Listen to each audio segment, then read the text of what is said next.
But first, after much anticipation, President Donald Trump has unveiled his Liberation Day trade policy from the White House. He announced his government would be charging roughly half of what other countries charge the United States and will be implementing a baseline 10% tariff on all imported goods.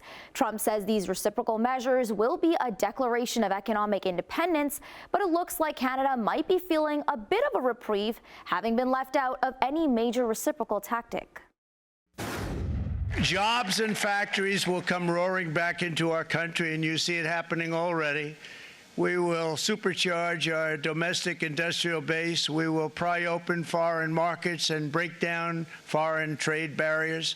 And ultimately, more production at home will mean stronger competition and lower prices for consumers. This will be indeed the golden age of America. It's coming back, and we're going to come back very strongly. Tessa Bennett joins us in studio with more on this. Good evening, Tessa. Good evening, Manisa. Speaking from the Rose Garden late this afternoon, President Trump finally revealed his plan to tax other countries he feels are ripping the United States off. He held up charts detailing the percentage he'll tariff each individual nation based on what they charge the United States. This is one of the most important days, in my opinion, in American history. It's our declaration of economic independence. For years, hardworking American citizens were forced to sit on the sidelines as other nations got rich and powerful, much of it at our expense. This afternoon, the White House hosted what it referred to as the Make America Wealthy Again event, which marked the first such gathering for President Trump's administration in the Rose Garden. Trump had been calling today Liberation Day, while the United States' biggest trading partners braced for severe economic impact.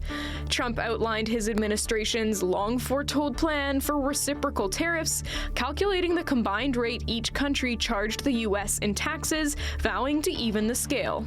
But we will charge them approximately half of what they are and have been charging us. So the tariffs will be not a full reciprocal. I could have done that, yes, but it would have been tough for a lot of countries. We didn't want to do that. But he's also imposing a minimum baseline tariff across the board of 10%, and all of these measures are expected to go into effect tomorrow. Notably, Canada seemed to be left off the master list, with CNN reporting even the baseline tax won't be applied to goods compliant with the Canada-United States-Mexico agreement. Many of the nations who expected to be targeted by these broad tariffs, including Canada, the EU, and parts of Asia, have already vowed to respond to any escalation in the economic conflict. While the president was busy unveiling this latest expansion in the trade war, Democratic senators continued their fight to push a bill forward, undermining Trump's emergency declaration powers.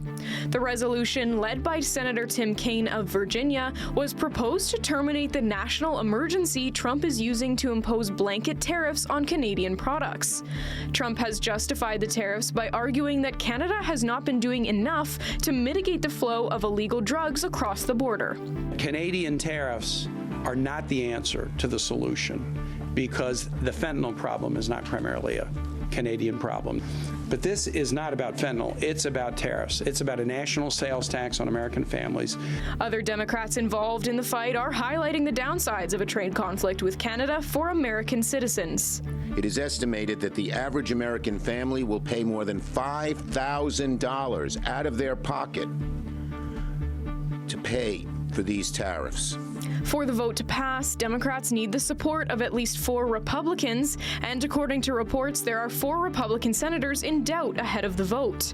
Trump singled each of them out in a post on social media, saying they will hopefully get on the Republican bandwagon for a change. Kaine also said the former Senate Republican leader, Mitch McConnell, privately indicated he would back the motion.